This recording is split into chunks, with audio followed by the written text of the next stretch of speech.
Good morning friends, कैसे हैं आप लोग। नेटवर्क इशू एयरटेल का भी बहुत 5G का दिक्कत आ रहा है, जिसकी वजह से लाइव नहीं कर पा रहे हैं। आज हमारा ये टॉपिक जो मैं आपको पढ़ा रहा था, सब्जेक्ट वर्ब एग्रीमेंट, ये आज हमारे लगभग पूरा हो जाएगा। मैंने इसके रूल्स लिखे हैं क्योंकि ये रह गए थे, तो जब वीडियो रिकॉर्डेड कर रहा हूँ तो मैंने ये विचार किया कि लिख के आपका समय बर्बाद न करें और जल्दी जल्दी पूरा हो जाएगा। तो हमने अभी तक 5 नियम पढ़े थे। मैंने जनरल रूल्स बताए कि जो सिंगुलर होता है उसके साथ एस वाली क्रिया और जो प्लूरल होता है उसके साथ वर्ब की फर्स्ट फॉर्म या डू डज जो भी मैंने लिखाए थे, आई के साथ क्या लिखते हैं। कल मैंने कुछ नियम बताए थे, आज नियम नंबर 6 की चर्चा करें। तो हमने कल 5 पढ़ लिए थे, 5 के बाद आज छठे नियम पर आते हैं। तो छठा नियम ये कहता है कि अगर किसी वाक्य में ऑल का मतलब सभी, मैनी यानी कई, सेवरल यानी कि कई, बोथ का मतलब दोनों, few, a few, the few, है ना। अगर इनमें से कोई शब्द हो तो ये शब्द बहुवचन का संकेत करते हैं, मतलब ये बहुवचन को दिखाते हैं, इसलिए क्रिया बहुवचन लिखेंगे। ठीक है, कौन कौन से शब्द, इन शब्दों को याद कर लो। All, many, several, both, few, a few, the few. यानी कि यहाँ पर अगर देखो, आप पहला सेंटेंस देखोगे तो यहाँ पर शुरू में ही ऑल आ गया, और दूसरी बात द स्टूडेंट्स, ये भी बहुवचन है, यानी दोनों तरीके से बहुवचन है, तो क्रिया इज नहीं आएगी और आपका आंसर हो जाएगा क्रिया आर। फिर अगर हम दूसरे सेंटेंस में देखें तो ये देखो, ऑल के बाद मैनी शब्द दिया हुआ और गर्ल्स ये भी बहुवचन है, इसलिए एस वाली क्रिया ना आकर आंसर आएगा वर। बहुत सरल है, अगर आप एक बार प्रयास करें तो। फ्यू फ्रेंड्स, अब ये देखो फ्यू शब्द आया ना, फ्यू शब्द ये पढ़ा, फ्यू शब्द है, और फ्रेंड्स ये भी बहुवचन है, इसलिए इज नहीं आकर क्या आएगा, आर आएगा। ये आपके आंसर है। द फ्यू मैन, अब द फ्यू भी बहुवचन का संकेत करता है, और एम मैन, आपको टीचर्स ने बताया होगा कि एम मैन एक वचन होता है, जबकि एम ये प्लूरल होता है। जैसे वुमेन सिंगुलर है, लेकिन वीमेन प्लूरल है ना। तो ये जो प्लूरल होते हैं, तो ये प्लूरल होने पर यहाँ पर डू आएगा। क्या आंसर आएगा, डू। और बाकी ये शब्द आपको याद करने, ये शब्द याद करने से आपके और सुविधा हो जाएगी। नियम नंबर 7 ये कहता है कि अगर किसी वाक्य में ईच हो, एवरी हो, एवरी के बाद कोई भी शब्द हो, देखो मैंने एवरी के बाद डैश डैश किया ना, डैश डैश का मतलब होता है एवरीबडी, एवरीवन, है ना।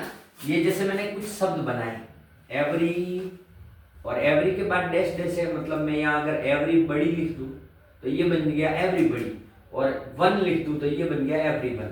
अब एवरी के बाद नो, अब नो के बाद मैं ये शब्द लिख दूंगा तो क्या बन जाएगा, नोबडी, नो वन। ऐसे कैसे मैं समबडी के आगे लिख दूं, समबडी, समवन, एनी के बाद लिख दूं एनीबडी, एनीवन, है ना। तो यहाँ पर each, every, everybody, everyone, somebody, someone, nobody, no one, none, either, one of the के बाद कोई अगर सब्जेक्ट आ जाता, नाउन आ जाता है, तो भी ये शब्द एक वचन को बताते हैं, इसलिए क्रिया एक वचन लिखें। एक वचन मतलब कौन सी क्रिया, एस वाली क्रिया, है ना। जैसे एवरीबडी, ये है ना शब्द, एवरी के बाद बड़ी लिखा हुआ है, तो ये बन गया पूरा एक शब्द एवरीबडी। अब एवरीबडी के साथ क्या आएगा, एक वचन वाली क्रिया, एस वाली क्रिया कौन सी, ईच। अब देखो ईच बॉय एंड गर्ल, अब आपको ऐसे तो दिख रहा होगा कि ये एंड से जुड़ रहा है, लेकिन यहाँ पर स्टार्टिंग ही इसकी ईच से हो रही है, तो जब ईच से हो रही है तो ये एक वचन बन जाता है और ये होगा वाल। हाँ, अगर ईच नहीं होता तो बॉय एंड गर्ल होता तो वर आता, ये ध्यान रखना। एवरीवन, नो के नोज, क्योंकि एस वाली क्रिया सिंगुलर में लगती है। हाँ, नेदर ऑफ द, ये नेदर ऑफ द, है ना। तो ये नेदर ऑफ द आ गया, भले ही ये बहुवचन है बॉयज, लेकिन नेदर ऑफ द आने की वजह से यहाँ पर आंसर आएगा वाज। हाँ, वन ऑफ द, ये देखो यहाँ पे भी फिर बहुवचन दे दिया, लेकिन वन ऑफ द आने की वजह से यहाँ पर आपका आंसर आएगा वाज। नोबडी, ये लिखा हुआ इसमें कहीं नोबडी कहाँ है, ये रहा। तो नोबडी सिंगुलर को डिनोट करता है, इसलिए यहाँ पर आपका आंसर आएगा हैज। यहाँ तक उम्मीद करता हूँ कि आपको दो नियम छठा और सातवां समझ में आए होंगे। इनको मौखिक याद कर लो कि ऑल, मैनी, सेवरल, ये सब, बोथ, विद, है ना, ये शब्द होते हैं ना, few, a few, the few, तो ये शब्द प्लूरल को डिनोट करते हैं, बहुवचन को डिनोट करते हैं, जबकि everybody, everyone, somebody, someone, nobody, no one, anybody, anyone, उसके बाद और either, neither, one of the, है ना, नन ऑफ द, तो ये शब्द होते हैं अगर शुरू में आ जाते हैं तो वो सिंगुलर होते हैं। फिर हमारे पास ये देखने में तो बिल्कुल एक जैसे, लेकिन यहाँ पर बहुत बड़ा अंतर है आठवें नियम में कि नंबर ऑफ एक वचन दिखाता है, अरे बहुवचन दिखाता है ना, अ नंबर ऑफ बहुवचन क्रिया है और द नंबर ऑफ एक वचन है। अ और द का फर्क है, लेकिन अ नंबर ऑफ बहुवचन और द नंबर ऑफ एक वचन। यहां तक मामला आपको याद रखना है कि अ नंबर ऑफ के लिए बहुवचन, द नंबर ऑफ के लिए एक वचन। अब देखो पहला सेंटेंस है कि a number of teachers, teachers भले ही बहुवचन है, द नंबर ऑफ टीचर्स। अब यहां पर इन दोनों के आगे के वाक्य में सिर्फ अ और द का अंतर है, इसका अ और द का, लेकिन अ आने की वजह से यह क्रिया बहुवचन आएगी, इसलिए इसका आंसर आ जाएगा वन। और यहां पर द आया है, इसलिए यहां पर आंसर आएगा वाज। क्योंकि यहां मैंने साफ शब्दों में आठवें नियम में दो नियम लिखे हैं कि अ नंबर ऑफ होता है तो बहुवचन और द नंबर ऑफ होता है तो एक वचन। जैसे तीसरे एग्जांपल में फिर देख लो, अ नंबर ऑफ बुक्स और द नंबर ऑफ बुक्स, तो अ नंबर ऑफ बुक्स आया तो हैव आएगा, है ना, इसमें से हैव आएगा, लेकिन द नंबर ऑफ बुक्स आया इसलिए हैज आएगा। बाकी सेंटेंस सेम टू सेम है। द नंबर ऑफ एनिमल्स, भले ही एनिमल्स ज्यादा है, लेकिन द नंबर ऑफ आने की वजह से यहाँ पर आंसर आएगा वाज, है ना। बहुत बारीक अंतर है, छोटा सा ऐसा ही प्रश्न पूछा जाता है। फिर लिखा एडजेक्टिव, नौवें नियम में क्या लिखा कि एडजेक्टिव, अगर हमारे पास कोई एडजेक्टिव होता है, एडजेक्टिव का मतलब होता है विशेषण। हिंदी में आपने पढ़ा होगा, हिंदी में आपके टीचर बताते होंगे कि वे शब्द जो संज्ञा या सर्वनाम की विशेषता बताते हैं, विशेषता मतलब क्वालिटी, है ना, तो जो क्वालिटी बताते हैं उनको एडजेक्टिव कहते हैं। और एडजेक्टिव जैसे कि good, bad, young, old, honest, dishonest, beautiful, smart, है ना, ये सारी क्वालिटी है। पुअर, रिच, ये सारी क्वालिटीज होती है, विशेषताएं होती है, तो इसलिए इनको एडजेक्टिव कहा जाता है। एडजेक्टिव नहीं कहते, एडजेक्टिव होता है। और अगर एडजेक्टिव सब्जेक्ट के रूप में प्रयोग हो, है ना, सब्जेक्ट के रूप में प्रयोग होना मतलब शुरू में, अगर वाक्य के शुरू में ही एडजेक्टिव हो और उस एडजेक्टिव से पहले क्या लगाओ, द हो, तो वो बहुवचन बन जाता है। अब मैंने कुछ एडजेक्टिव के उदाहरण लिखे हैं, देखो, the poor, the rich, the honest, the old, the young, the wise, the dishonest, the beautiful, the smart, the brave, the coward, कई सारे, मतलब जो विशेषता बताते हैं वो वाले शब्द। अब इस सेंटेंस में ये बहुवचन हो जाता है, प्लूरल हो जाता है, इसलिए यहाँ पर जितनी भी क्रिया आएगी ना वो भी बहुवचन आएगी। यानी कि द रिच पूरी जाति को बताता है, अमीर जाति को, है ना, तो अमीर जाति को बताता है, तो एडजेक्टिव ये आर आएगा आंसर, क्योंकि ये बहुवचन को डिनोट करते हैं। द वाइज, वाइज यानी बुद्धिमान, इन दिस फैमिली वाज या वर फ्यू, तो यहाँ पर आएगा वर, इस परिवार में बुद्धिमान लोग काफी कम थे।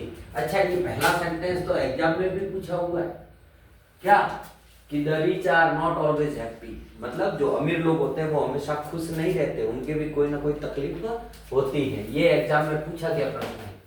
द डेड, डेड यानी मरे हुए, वाज या वर, तो मैंने अभी बताया कि ये बहुवचन होते हैं इसलिए वर आएगा, है ना। द डेड वर वर्शिप्ड, यानी मरे हुए लोगों की पूजा होती है ना, जैसे अपने राजस्थान में भी ओम बना की है ना, जितने भी वीर मामा जी होते हैं वो सारे के सारे डेड पर्सन है, तो उनकी वर्शिप होती है, पूजा होती है। जैसे आज त्रयोदशी है तो हम भी मंदिर जाएंगे दर्शन करने भगवान के, तो जो मृत होते हैं, जो देवलोक गमन कर जाते हैं, उनकी पूजा की जाती है। द वीक यानी कमजोर, तो ये पूरे ग्रुप को डिनोट कर रहा है। दूसरी बात ये एडजेक्टिव है, एडजेक्टिव आने की वजह से डू नॉट वर्क, कि जो कमजोर होते हैं वे कार्य नहीं करते हैं। द ऑनेस्ट, ऑनेस्ट का मतलब ईमानदार, आर रेस्पेक्टेड, आ रहेगा। क्यों? क्योंकि ये एडजेक्टिव में आ गया, और एडजेक्टिव होते हैं वो हमेशा बहुवचन में आते हैं। ठीक है, यहाँ तक मामला क्लियर है। फिर आता है हमारे पास एक नियम आता है कि कलेक्टिव नाउन। नाउन के आपको अलग अलग सर ने प्रकार पढ़ाए होंगे, नहीं पढ़े तो ध्यान से सुन लो कि कुछ नाउन्स होते हैं, जैसे proper noun, common noun, abstract noun, material noun, है ना। तो वैसे का वैसा एक नाउन का प्रकार आता है जिसको कहते हैं कलेक्टिव नाउन। क्या कहते हैं? Collective noun. कलेक्टिव नाउन को हिंदी में अगर कहें तो इसको अपन कह सकते हैं समूहवाचक संज्ञा, यानी जो समूह को दिखाए, जो समूह का बोध कराए, तो उसको हम क्या कहेंगे? कलेक्टिव नाउन कहेंगे। ठीक है, तो कलेक्टिव नाउन में मतलब जैसे आप क्लास में पढ़ते हो तो ये क्लास हो गया कलेक्टिव नाउन, क्योंकि सारे एक ही उम्र के बच्चे वहां बैठते हैं, है ना। जैसे आर्मी, आर्मी है वो भी कलेक्टिव नाउन है। क्यों? क्योंकि उसके अंदर सारे के सारे फौजी ही होते हैं, ये कलेक्टिव नाउन है ना। जैसे लीडर्स, ये भी कलेक्टिव नाउन है, सारे नेता लोग इकट्ठा होते हैं, है ना। जैसे कि और भी कई सारे कलेक्टिव नाउन है, जैसे क्लास, मोब। ये मोब लीचिंग की तो घटना बहुत होती है अपने पूरे इंडिया में। मॉब लीचिंग, मॉब का मतलब होता है उग्र भीड़, ऐसी भीड़ जो बहुत उग्र हो। और मोब लीचिंग की वजह से कई बार ऐसी घटनाएं होती है, पूरे इंडिया में होती है, कि अगर गायों की तस्करी करते हैं तो लोग गुस्सा हो जाते हैं, है ना। उन ट्रक वालों को इस तरीके से, बुरे तरीके से पीटते हैं तो वो मर जाते हैं, तो उसको कहते हैं मोब लीचिंग। तो मोब का मतलब होता है उग्र भीड़। तो देखो कौन कौन से, पब्लिक, ये भी कलेक्टिव नाउन है। फूड, अब फूड में भी तो खाने योग्य पदार्थ होते हैं, आर्मी, सेना, है ना। क्लास, मोब, फर्नीचर, टीम, और फिर अ ग्रुप ऑफ के बाद अगर डैश डैश डैश डैश लिखा हो तो वो सारे के सारे कलेक्टिव नाउन होते हैं। और ये जो कलेक्टिव नाउन होते हैं वो हमेशा एक वचन होता है। कैसा होता है? जैसे मैंने यहाँ लिखा अ टीम ऑफ ऑफिसर्स, तो ये टीम क्या होता है? कलेक्टिव नाउन है। भले यहाँ ऑफिसर्स बहुवचन है, लेकिन यहाँ पर आंसर आएगा आपके has. A team of officers has visited Agra, यानी बहुत सारे अधिकारियों की एक टीम बना दी। तो अब टीम तो एक हुई ना, तो इसलिए यहाँ एक वचन आएगा। द क्लास इज, क्यों? क्योंकि क्लास भले 40, 50, 100 बच्चे हो, लेकिन उसका एक विशेष स्पेसिफिक नेम दे दिया कलेक्टिव नाउन में, क्लास। और क्लास हमेशा सिंगुलर होता है। द फर्नीचर, भले ही अलग अलग सामान हो फर्नीचर का, लेकिन होता है सिंगुलर ही है, इसलिए यहाँ पर हैज आएगा। और the army of India is, क्यों? क्योंकि आर्मी, जो मैंने अभी तो आपको बोला कि जो आर्मी होती है वो हमेशा सिंगुलर में होती है, लेकिन अगर इसी सेंटेंस को घुमा दें और अगर ये सेंटेंस इस तरीके से लिखा हुआ आ जाए कि the armies of India and Pakistan, India and Pakistan, Pakistan is या are at borders, at borders, यानी भारत और पाकिस्तान की जो सेना है वो सीमा पर है। तो अब ये आर्मी नहीं है, आर्मी से बहुवचन, दो अलग अलग सेनाओं को बता रहा है, भारत की और पाकिस्तान की। तो यहाँ पर अब इज नहीं आकर क्या आएगा आंसर? आर आएगा। ये याद रखना। एक नियम और है, वो बहुत ही सरल है, तो यही लिखवा देता हूँ। रूल 11, इसको याद रखना कि ये जो पब्लिक शब्द होता है, ऐसे तो आया है इसमें, ये जो प्यूपिल शब्द होता है जो नहीं आया, पब्लिक यानी लोग, प्यूपिल यानी लोग, पुलिस शब्द होता है, पुलिस वाले, है ना। ये जो पब्लिक, प्यूपिल, पुलिस, ये लोग, ये होते हैं ना, ये सब बहुवचन है। ये बहुवचन होते हैं, एक वचन नहीं होते। तो इनके साथ जो क्रिया लगेगी ना वो भी बहुवचन लगेगी। फॉर एग्जाम्पल प्यूपिल टेक या टेक्स